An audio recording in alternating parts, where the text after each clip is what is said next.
Salut la team, les échéances importantes arrivent. Le trail de Cuers, grâce à Chlorure, je raconterai, merci. Et puis après, ça sera le premier ultra de la saison, le Ventoux Bayou Tembe. Il est grand temps de se muscler les pattes. Alors je vais faire un programme spécial musculation des pattes qui est très simple. Je vais utiliser ce truc là que vous connaissez. Il y a à peu près 16 montées, donc 16 parcours qui permettent d'aller au sommet. Donc je vais tout simplement progressivement en faire le maximum.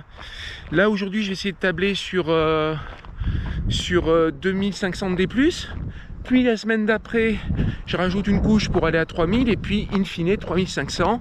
Et après grosse pause, 3 semaines avant l'ultra du Ventoux. Et je pense que je serai fin prêt. Allez, je pars avec une bouteille de ceinture à la main. Ça change les bâtons pour faire un petit dépôt. Car ce qui est génial ici, c'est que tu peux te garer en plein milieu du massif. Ce qui permet de repasser par la bagnole. Mais comme je ne veux pas descendre jusqu'au parking, je vais faire un petit dépôt juste au-dessus. On est au carrefour de la connexion, mi-parcours à peu près, j'espère, je pense. Et là, je vais la mettre ici, cette bouteille là, voilà. Hein, personne n'a vu. Il n'y a pas un assoiffé de ceinture qui va la piquer. Enfin, j'espère. Le temps, il est, comment dirais-je, il est pas mal. C'est demain, ça m'inquiète pour demain parce que demain c'est le Royal Bâtard Tour. Et apparemment, ça va être dur. Enfin, mauvais. Enfin, le temps.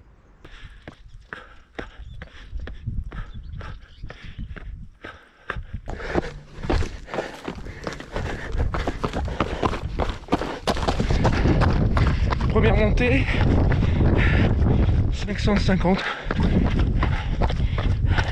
Plus que 2000. Alors, effectivement, j'ai dit, il y a 16 montées descentes pour atteindre la crête de la Sainte-Victoire. Ce qui nous fait 8 montées différentes et 8 descentes différentes dans la combinaison maximale. Ce qui me plaît, c'est déjà de varier les montées, parce que faire 5 fois, 4 fois ou 6 fois la même, j'aime pas du tout. J'aime pas du tout, quoi que ce soit sans doute assez bon psychologiquement, mais franchement, je veux me faire plaisir. Donc, chaque montée est différente, chaque descente est différente. Et puis, il y a autre chose qui me plaît, c'est que cette première montée pour aller au pas de la carrelle, ou de l'escalette, cette première montée pour aller au pas de l'escalette, eh bien, elle se court. Donc, j'aime bien pouvoir varier. Il y a certaines parties de ces montées que je vais pouvoir courir, d'autres où je serai contraint de marcher, comme la prochaine d'ailleurs. Bref, je travaille les 2 exercices en côte. La petite course, ce que je fais jamais en fait en ultra. Hein. C'est très très rare que je me trottine en montée sur un ultra. Mais c'est vachement bien de trottiner à l'entraînement. En tout cas au début de l'entraînement, parce que ça te fait rentrer plus rapidement dans un état de fatigue.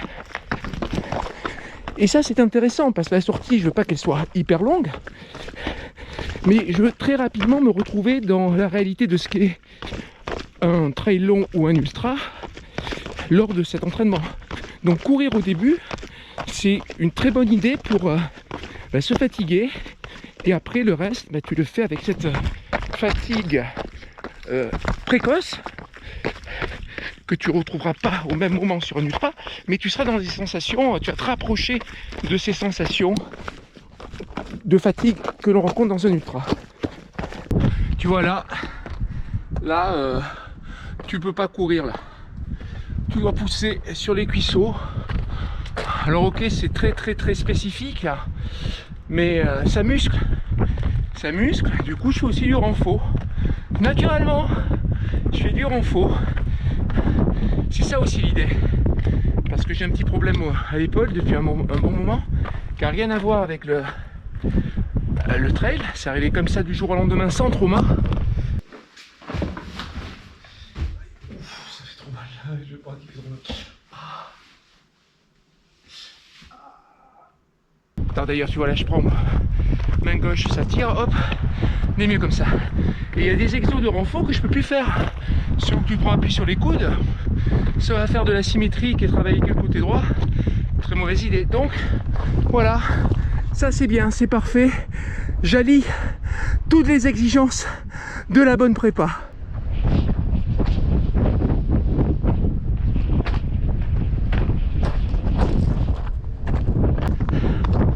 On est à 997.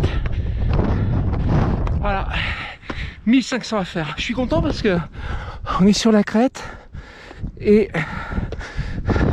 le vent n'est pas gênant. Alors le vent d'est, c'est un vent d'est aujourd'hui et je crois que dimanche ça sera pareil, ça c'est un gros vent d'est. Et là il n'y en a pas, je suis étonné. Alors que dans la montée il m'a pas mal gêné. Je vais pas à la croix, je récupère la descente vers Vauvenargues. Ça se court cette montée. Mal, mais ça se court, enfin ça se routine. Ouais, je sais. J'irai plus vite en marchant. Ouais. Mais je vous ai expliqué le but. Le but, c'est de se fatiguer. Et c'est fatigant, je te le dis. Ça a beau être bétonné, c'est fatigant et c'est raide. Ah, je cours plus là. Là, je cours plus. Et on va basculer côté sud. Ça va cocher les 1582 D+, là.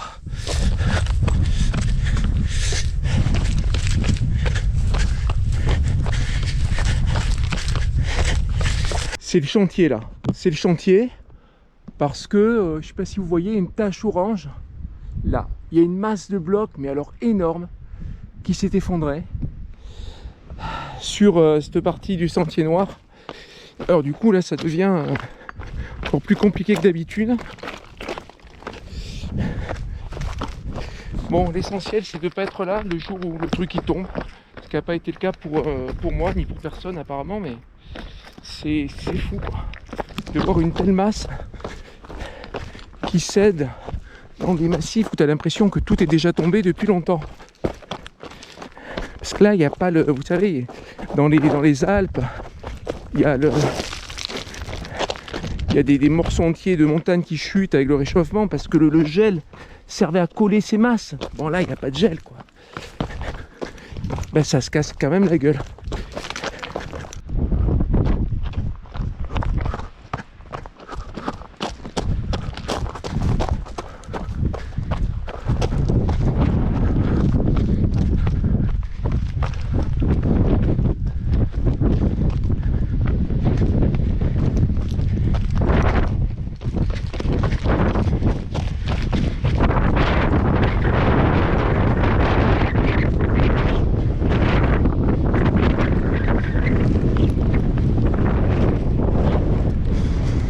Les descentes ici sont des chantiers.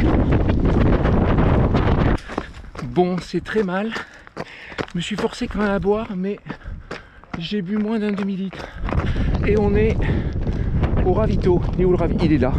Putain, les gens vraiment, ils aiment pas la ceinture. On en aura plus pour tout à l'heure. La suite, ce sera par là. La première partie se court, mais pas la seconde.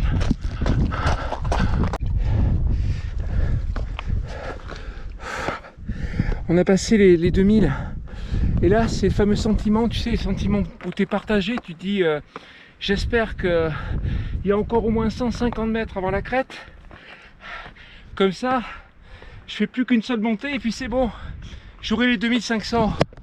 Et l'autre sentiment qui est purée, mais c'est quand que j'arrive, je commence à être usé. 2109. Ce qui est bien finalement, je pensais prendre le vent sur les arêtes, mais pas du tout. comme c'est un vent bien orienté sud-est, il frappe la face sud et t'es un peu plus abrité finalement quand t'es sur l'arête. Et encore plus si tu bascules sur la face nord, ce qui n'est plus mon cas, puisqu'avec 2133 maintenant, 34 de D+, je n'ai plus qu'à faire une seule montée et ça fera le compte. Parce qu'en plus, pour rallier chacune de ces montées, il y a parfois des petites montées, des petites descentes, ce qui va jouer de manière parfaite. Allez, parce que franchement, là, une montée de plus, c'est parfait. Je veux pas me dégoûter aussi. Je veux pas me dégoûter. Il faut que je revienne 2 fois en augmentant la charge. Donc, il faut que ça soit agréable.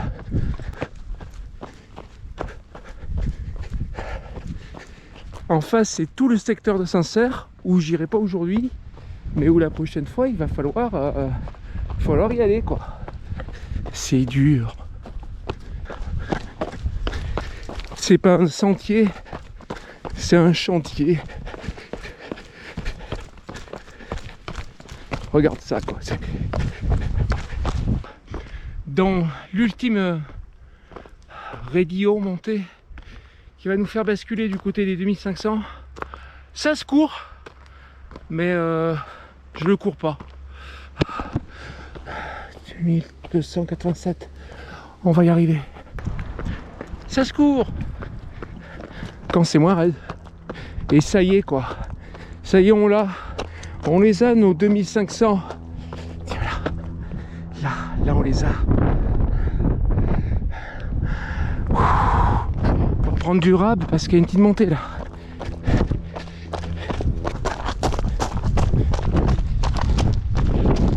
Oh là. Le ravito. Il est où le ravito? Il est là le ravito. Même sur UTMB ils ont pas de ceinture. Et là regarde, il y a la ceinture, c'est bien fait. Bon, il m'en reste.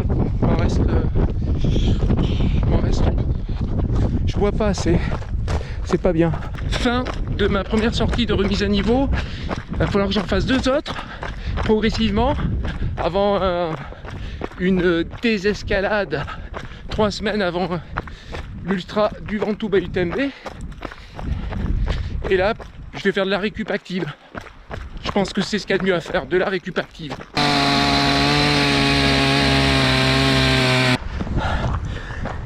Mission accomplie.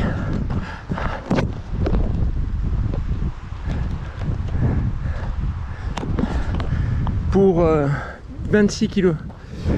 Donc plus de 2500 pour 26 bornes. C'est bien. Je suis content. Banzai.